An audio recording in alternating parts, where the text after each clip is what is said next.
지 벌써 많은 시일이 지나고 있습니다.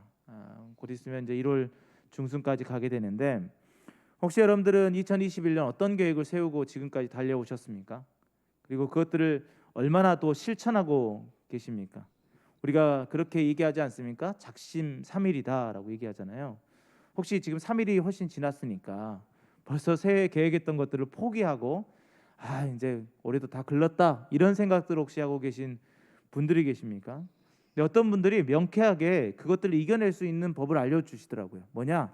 3일마다 계획을 다시 세우는 거예요. 그러면 3일 동안 하다가 실패해도 다시 시작하고 다시 시작하면 나중에 모든 것들이 다 이루어진다라고 얘기하더라고요. 그래서 여러분들 혹시 계획을 세웠는데 잘 이루어지지 않는다 포기하지 마시고 다시 한번 계획을 세우고 한 해 동안 잘 마무리했으면 좋겠습니다. 저도 이제 2021년이 되어서 몇 가지 해야 되겠다라는 것들을 실행하고 있습니다. 세 가지 정도가 있는데 그 중에 두 가지가 어떤 거냐면, 첫째는 매일 큐티하기입니다. 물론 이제 선교단체를 하고 있기 때문에 큐티를 매일 하는데 간혹 빠질 때가 있어요. 언제 자주 빠지냐? 주일날. 왜냐하면 주일날 아침에 뭔가 이렇게 하다 보면 아침 훅 지나가고, 그래서 큐티를 못 하게 되는 경우가 간혹 있었어요. 또 토요일도 그렇더라고요. 월요일부터 금요일까지는 학생들과 계속 큐티를 하니까 잘 하다가 주말만 되면 잘 안 되는 경우가 있습니다. 그래서 올해 계획은 뭐냐? 하루도 빠짐없이 365일을 큐티해 보자. 지금까지는 잘 지키고 있습니다. 매일매일 큐티하고, 또 그것을 제가 그냥 결단하면서 해야지라고 하면 못할 것 같아서 네이버 블로그를 만들어 가지고 거기에 계속 글을 올리고 공유를 하고 있어요. 그러니까 의무감으로라도 하게 되더라고요. 그래서 지금까지 큐티를 하고 있습니다. 또 한 가지가 뭐냐면 성경 통독을 합니다. 선교단체에 있으면 매년 한 2번 정도씩은 통독을 해요. 근데 이번에 통독하는 방법은 89일 동안 통독을 한번 해보자. 그래서 세 가지를 찾는 겁니다. 첫째는 평상시에 은혜가 됐는데 더 은혜가 되는 말씀들을 찾아보는 것. 또 두 번째는 평상시는 몰랐는데 은혜가 되는 말씀들. 또 한 가지는 이해가 되지 않는 말씀들. 이 세 가지를 발견하면서 찾는 법입니다. 그래서 89일 동안 청년들과 함께 지금 성경 통독을 하고 있습니다. 그러다 보니까 아침에 너무 분주하더라고요. 일어나자마자 한 2시간에서 3시간 사이를 계속 앉아서 성경만 파고 있어야 돼요. 굉장히 힘들더라고요. 다행히 오늘까지는 했습니다. 계획을 세워가면서 이렇게 해나가니까 좋은 점들이 있습니다. 그건 뭐냐면 평상시 느끼지 못했던 것들을 또 느끼고, 또 그것 때문에 더 부지런해지는 것 같습니다.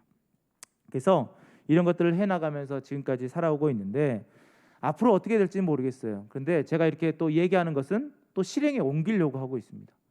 작년에 제가 큰 결심을 해서 살을 뺐지 않습니까? 그것도 큰 결심이었거든요.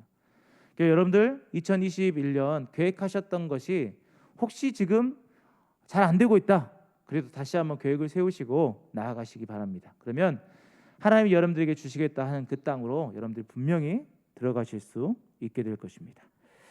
자, 오늘 본문 말씀으로 이제 다시 돌아와서 오늘 본문을 쭉 읽으면서 저의 계획들을 보면서 느꼈던 게 뭐냐면, 내가 정말 열심히 살려고 할 때 굉장한 유혹에 빠진다라는 생각이 있어요. 아침에 알람이 울리면 일어나야 되는데 요즘은 일어나기가 싫어요.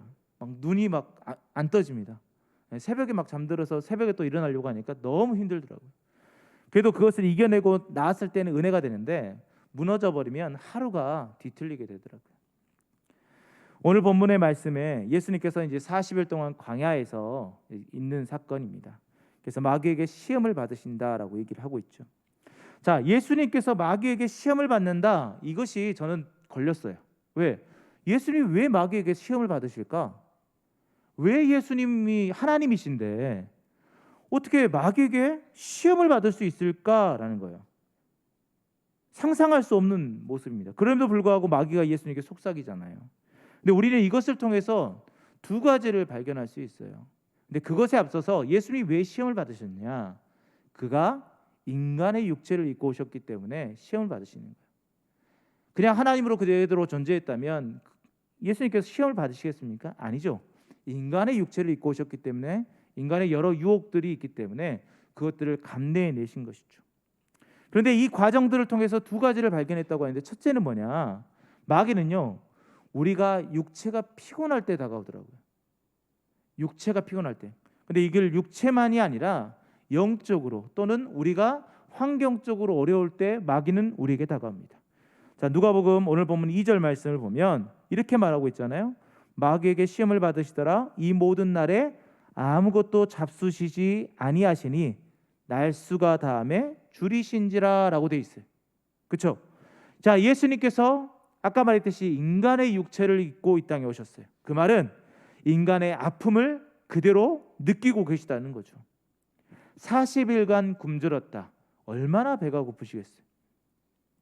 저도 금식수련을 많이 해봤습니다. 3박 4일 동안 하는데 총 9끼를 굶어요. 9끼를 굶는데 미치겠습니다. 예전에는 그 난방 시설이 좋지 않아서 그때 당시에는 바닥에 박스를 깔고 우리 금식 기도회를 했었습니다. 근데 박스를 어디서 갖고 오냐? 그 우리 보통 폐기물 버리고 이렇게 하는 철물점 뭐 이런 데 가가지고 뭐 구입해 오거나 아니면 이 옆에 이제 자원 이런 곳에 가서 이제 구입해 옵니다. 그래서 그걸 까는데 중요한 거는 그렇게 음식 박스가 많이 있다라는 거예요. 금식 기도하면서 밑에를 바라보면 육개장, 금식 기도하면서 밑에를 바라보면 피자 박스 뭐 이렇게 있는 거예요. 그래서 굉장히 힘들었던 기억이 있습니다. 그런데 그 9끼 3일 3박 4일이니까 3일을 굶었거든요. 그 3일을 굶는데도 미치겠는 거예요. 그래 40일 동안 예수님께서 굶주렸다? 상상할 수 없습니다. 몸은 많이 피폐해졌을 것이고 눈에 보이는 것이 없을 것이고 정말 육체적으로 굶었기 때문에 그 어떤 것이라도 주워 먹고 싶어하는 그런 마음이 예수님 안에 있었지 않았을까? 육체의 한계에 다다랐던 그 모습을 우리는 상상할 수 있죠. 그때 마귀가 다가오는 거예요. 여러분, 마귀들과 싸울지라는 제목으로 말씀을 나누고 있잖아요. 마귀가 언제 우리를 다가오냐? 우리가 육체적으로 가장 공고할 때, 환경적으로 가장 외로울 때 마귀는 다가오는 거예요. 그리고 그때 속삭입니다. 이스라엘 민족들, 제가 통독을 하고 있는데 지금 레위기까지 다 읽었습니다. 레위기까지 다 읽으면서 통독을 해 나가고 있는데 이스라엘 민족이 10가지 재앙을 바라봅니다. 놀라운 역사잖아요. 애굽의 그 많은 사람들을 놀라게 했던 그 10가지 재앙을 맛보았어요. 그리고 광야로 나왔습니다. 나왔는데 그가 했던 것은 무엇입니까? 물이 없어서 모세와 하나님을 원망합니다. 그들이 먹을 것이 없어서 하나님을 원망합니다. 여러분, 그 놀라운 것들을 보았음에도 불구하고 그들은 마귀의 시험처럼 그들이 무너져 버린 거죠. 어떨 때? 그 놀라운 것을 맛보았지만 그들이 공고할 때, 물이 없었잖아요. 그들이 먹을 것이 없었을 때, 그때 마귀는 우리에게 다가온다라는 거예요. 사랑하는 성도 여러분, 그럴 때일수록 우리는 정신을 차려야 됩니다. 집안이 안 좋을 때, 몸이 안 좋을 때, 환경이 안 좋을 때 마귀들이 활동하기 가장 좋을 때라는 거죠. 혹시 여러분들 가운데 환경적으로 어렵습니까? 그때가 마귀가 활동하기 가장 좋을 때입니다. 그때가 내가 무너지기 가장 좋을 때라는 거죠. 그래서 우리가 어려울 때일수록 더 정신을 차리고 하나님께 온전히 나아가길 소원합니다. 자, 두 번째, 예수님의 모습을 보면서 마귀들은 어느 때에 우리에게 다가오는가? 마귀는요, 은혜가 충만할 때 다가와요. 아이러니하죠. 우리가 은혜가 충만하면 모든 것들을 다 이겨낼 수 있을 것 같은데 그 은혜가 충만할 때 우리에게 마귀가 속삭인다라는 거예요. 오늘 보면 1절 말씀을 같이 한번 읽어보도록 하겠습니다. 예수께서 성령의 충만함을 입어 요단강에서 돌아오사 광야에서 40일 동안 성령에게 이끌리시며 라고 되어 있어요. 여러분, 성령의 충만함을 입었어요. 성령의 이끌리심을 따라서 40일 동안 돌아다니고 계셔요. 근데 그런 상황 속에서 마귀가 다가오는 거예요. 우리가 공고하고 우리의 몸이 아프고 어려울 때 마귀가 다가오기도 하지만 우리가 은혜가 충만하고 성령이 충만할 때 마귀가 더 다가오더라고요. 저는 오랫동안 이제 찬양 사역을 해왔습니다. 찬양 사역을 하면서 느꼈던 건 뭐냐면 찬양 인도를 할 때마다 은혜가 충만한다라는 거예요. 그런데 그 은혜가 충만할 때 내 몸속에 있는 기분도 굉장히 좋아지거든요. 근데 그거는 은혜가 아니라 아드레날린이라고 하죠. 내 몸속에 기분 좋아지는 것들이 막 분비되니까 기분이 좋아져요. 그러다 보니까 어떤 일이 현상이 일어나냐? 작은 것에도 충동을 느끼게 돼요. 여러분, 우리가 은혜가 충만할 때 우리의 몸도 좋아지는 거예요. 은혜가 충만할 때 우리의 감정도 좋아지는 거예요. 그러다 보니까 여러 가운데 모든 것들이 다 열려버리니까 유혹에 더 빠지기 쉽더라는 거죠. 그래서 고린도전서 10장 12절 말씀에 이렇게 말하고 있어요. 그런즉 선줄로 생각하는 자는 넘어질까 조심하라. 사랑하는 성도 여러분, 은혜가 충만할 때, 뭔가 잘 되고 있을 때, 야 정말 말씀이 꿀같이 달 때 우리는 더 주의하고 조심해야 돼. 은혜와 시험은 함께 오는 거더라고요. 성경의 수많은 인물들이 언제 넘어지냐? 사울왕은 그가 왕위에 올라갔을 때 무너졌어요. 왕이 올라가기 전까지는 엄청 겸손했거든요. 제가 어떻게 왕이 될 수 있습니까? 근데 왕이 올라가자마자 교만해지고 제사장들이 해야 되는 것들을 본인이 해버리는 우를 범하게 되는 거죠. 또 우리가 잘 알고 있는 다윗 왕은 어땠습니까? 사무엘하 11장 1절 말씀, 사무엘하 11장 1절 말씀에 이렇게 말하고 있죠. 그 해가 돌아와 왕들이 출전할 때가 되매 다윗이 요압과 그에게 있는 그의 부하들과 온 이스라엘 군대를 보내니 그들이 암몬 자손을 멸하고 랍바를 에워쌌고 다윗은 예루살렘에 그대로 있더라. 말씀에 이상한 거 있나요? 있죠. 왜요? 왕들이 출전할 때라는 거죠. 그 전쟁은요, 왕들이 가야 되는 싸움이었어요. 왕이 가서 진두지휘를 했어야 됐어요. 근데 지금 다윗은 어디에 있습니까? 예루살렘에 그대로 있는 거예요. 왕들이 출전하고 왕들이 싸워야 되는 그 환경 가운데 있어요. 그런데 이때 왜 그 부하들을 보내고 본인이 안 갔냐? 부하들만 보내도 충분히 승리할 수 있거든요. 그렇게 부강한 나라가 됐거든요. 그만큼 싸움에 자신이 있었거든요. 그래서 자신은 나가지 않고 부하들을 보내는 거예요. 그리고 자기는 어디에 있습니까? 예루살렘에 그대로 있었어요. 그리고 누구를 봅니까? 2절 말씀에 저녁 때에 다윗이 그의 침상에서 일어나 왕궁 옥상에서 거닐다가 그곳에서 보니 한 여인이 목욕을 하는데 심히 아름다워 보이는지라. 왕들이 출전할 그때에 그는 다윗성에 있으면서 다윗 그 꼭대기에 올라갔고 그 나라 만국을 바라봅니다. 어떻게 바라보고 있었을까요? 이 아름다운 이 땅, 야 정말 내가 열심히 살았구나, 이런 마음이 있었지 않았겠습니까? 그때 그가 바라본 것은 한 여인이 목욕하고 있는 것, 그리고 그의 감정은 아름다워 보이는 거예요. 그래서 어떻게 했습니까? 살인까지 저지르며 간음하고 하나님 앞에 죄악을 범합니다. 사랑하는 성도 여러분, 우리가 평안할 때, 은혜가 충만할 때 우리는 더욱 주의해야 됩니다. 환경이 어려울 때만 마귀가 우리를 유혹하는 것이 아닙니다. 은혜가 충만할 때, 환경이 너무나 잘 되고 있을 때, 모든 것이 잘 순적하게 해결되고 있을 때, 그때가 넘어지기 더 쉬운 때라는 거죠. 그렇다면 이렇게 마귀들이 우리가 위급하고 어려운 환경 가운데, 우리가 육체적인 어려움 가운데, 피곤한 가운데 있을 때 찾아오고, 우리가 성령이 충만하고 평안할 때 찾아온다면 수시로 다가오는 거잖아요. 그런 마귀들을 우리는 어떻게 이겨낼 수 있을까? 그 방법은 한 가지 방법밖에 없어요. 오늘 본문에서 예수님이 마귀를 쫓아냈던 방법, 그게 무엇입니까? 그것은 바로 말씀이라는 거죠. 말씀. 누가복음 4장 4절 말씀, 예수께서 대답하실 때 기록된 바 사람이 떡으로만 살 것이 아니라 하였다라고 얘기하고 있죠. 중요한 게 뭡니까? 기록된 바, 기록된 바. 8절 말씀에는 뭐라고 있습니까? 예수께서 대답하여 이르시되 기록된 바, 주 너의 하나님께 경배하고 다만 그를 섬기라. 기록된 바. 천하만국을 보여주면서 자신에게 절하라고 할 때 예수님이 또 말하고 있잖아요. 기록된 바. 자, 오늘 본문은 아니지만 마태복음 4장 7절 말씀에 세 번째 그 시험이 있을 때 예수님께서 뭐라고 말씀하셨냐? 예수께서 이르시되 또 기록되었으되 주 너의 하나님을 시험하지 말라 하였느니라 하시니. 또 기록되었으되. 성전 꼭대기에서 뛰어내리라, 사자들이 너를 잡아줄 것이다 라는 그 말씀에 오늘 본문에도 뭐라고 오늘 본문에는 그 내용이 없지만 마태복음 동일한 본문에 뭐라고 말하고 있습니까? 기록되었으되. 예수님은요, 그 모든 유혹들을 말씀으로 이겨냈습니다. 육체적으로 피곤하고 굶주려 있는 그 상태 속에서 말씀으로 이겨냈습니다. 성령의 충만한 은혜 가운데 있을 때 말씀으로 이겨냈습니다. 오직 말씀밖에 이 사탄을 이길 것이 없어요.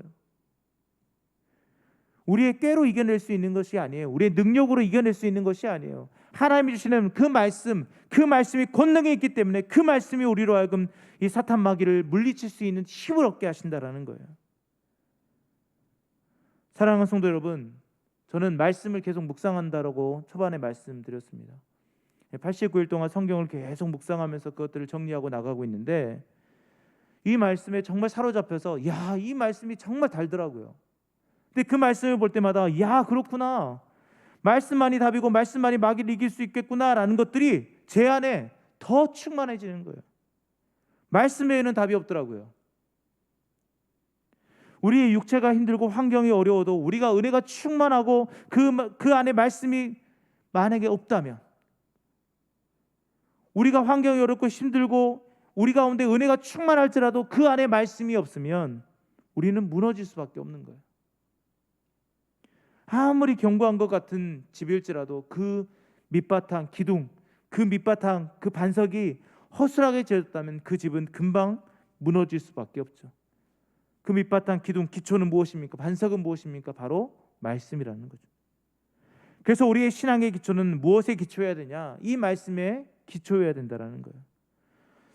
누가복음 10장 37절 말씀을 같이 한번 읽어보겠습니다. 대저 하나님의 모든 말씀은 능하지 못하심이 없느니라. 아멘. 하나님의 모든 말씀은 능하지 못하심이 없어요. 모든 능력을 갖고 계시는 것이 그 말씀입니다.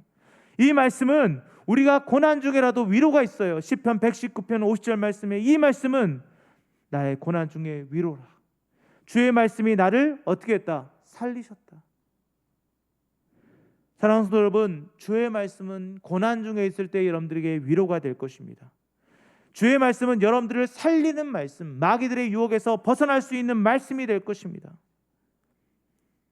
그렇게 그 말씀으로 이 사탄 마귀의 모든 핍박과 유혹에서 이겨내고 승리하는 저희 모든 성도님이 되기를 예수님을 축원드립니다.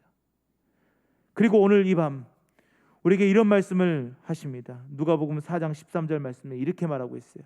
마귀가 모든 시험을 다 한 후에 얼마 동안 떠나니라.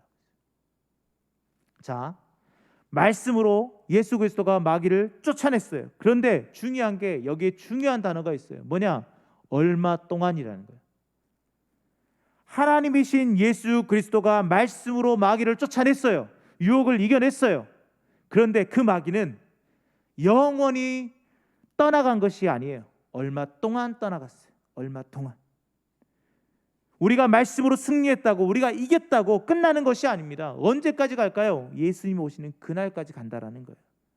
사랑하는 성도 여러분, 마귀들과의 싸움은요 이미 승리한 싸움인데 그 승리한 싸움임에도 불구하고 그것이 예수님이 오시는 그날까지 계속된다라는 거예요. 사탄 마귀의 유혹에서 우리가 한번 이겼다고 끝나는 것이 아닙니다. 다시 찾아옵니다. 언제요? 우리가 육체적으로 힘들 때, 환경적으로 어려울 때, 또는 내가 은혜에 충만할 때, 성령의 충만을 받아서 기쁠 때, 그때 이 사탄 마귀는 우리를 다시 찾아오는 거예요.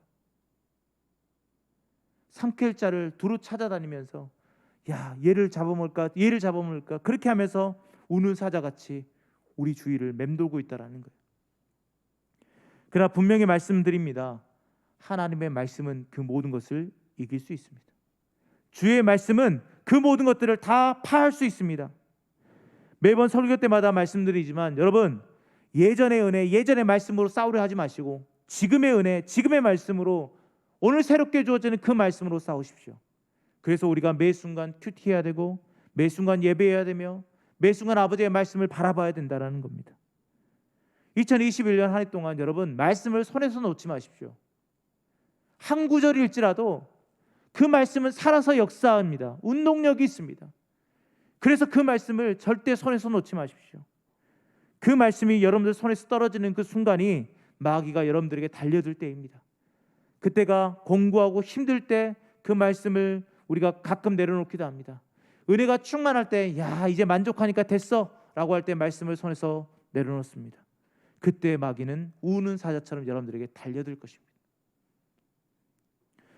사랑하는 성도 여러분, 마귀들과의 싸움에서 말씀은 우리의 승리의 도구가 되십니다. 그런데 그 승리의 도구를 손에서 놓는 순간 여러분들은 다시 무너질 수밖에 없습니다. 오늘 새롭게 다가오는 하나님의 은혜와 하나님의 그 말씀으로 늘 승리하길 소원합니다.